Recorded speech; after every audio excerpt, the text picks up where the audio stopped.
வணக்கம். தமிழக முதல்வர் அவர்களுக்கு நீங்கள் வெளிநாடு சுற்றுப்பயணம் சென்று முதலீடுகளை ஈர்த்து தமிழக வளர்ச்சிக்காக பாடுபட்டு கொண்டிருக்கிறீர்கள் என்பது நன்கு அறிவேன். அதே சமயத்தில் தயவு கூர்ந்து நமது விளையாட்டுத்துறை அமைச்சர் உதயநிதி ஸ்டாலினை மாவட்ட வாரியாக அனுப்பி அங்கங்கே இருக்கக்கூடிய அந்த மழைக்கால போர்க்கால நடவடிக்கைகள் குறித்து ஆய்வு மேற்கொள்ள வேண்டும் என்பது எனது வேண்டுகோள்.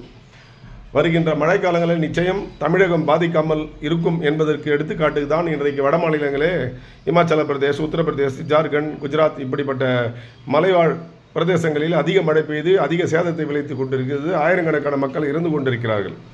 தமிழகத்தில் இந்த நீர்நிலைகள் ஆக்கிரமிப்புகள் அகற்றப்பட்டு கொண்டுதான் இருக்கிறது. இருந்தாலும் துரிதப்படுத்த மாவட்ட ஆட்சியர் தலைவர்களுடன் மதிப்புக்குரிய துணை முதல்வர் உதயநிதி ஸ்டாலின் அவர்களை நீங்கள் ஆணையிட்டு மாவட்ட வாரியாக, மாநில வாரியாக, மாவட்ட வாரியாக சென்று அனைத்து ஏற்பாடுகளையும் கவனிக்க பொதுமக்களை சந்தித்து அங்கே இருக்கக்கூடிய நீர்நிலைகள் குறித்து, கால்வாய் குறித்து, மழைநீர் தேங்காமல் இருக்கும் பகுதிகளை ஆய்வு செய்து நடவடிக்கை மேற்கொள்ள வேண்டும் என்பது எனது பணிவான வேண்டுகோள். பொதுமக்களில் ஒருவனாக நான் அதை வேண்டி கேட்டுக்கொள்கிறேன். நன்றி, வணக்கம்.